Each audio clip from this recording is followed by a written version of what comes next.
বলছি দিদি আখের রস কত করে? 20 টাকা করে গ্লাস। ও দেবো? না, বলছি যদি আমি আখ নিয়ে আসি। আপনি আখ নিয়ে আসবেন? তা আপনি আখ আসলে মাত্র 5 টাকা দিলে হয়ে যাবে। ও 5 টাকা? হ্যাঁ। ঠিক আছে দাঁড়ান দিদি, হ্যাঁ। এই যে আখ নিয়ে এসেছি। ও এই একটা রস করে দিন আমাকে। আচ্ছা ঠিক আছে।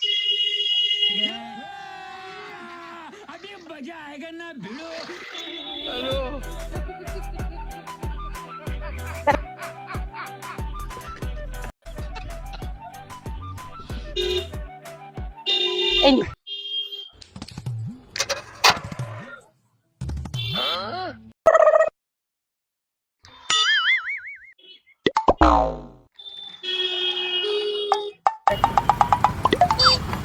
এই নিন আপনার 5 টাকা।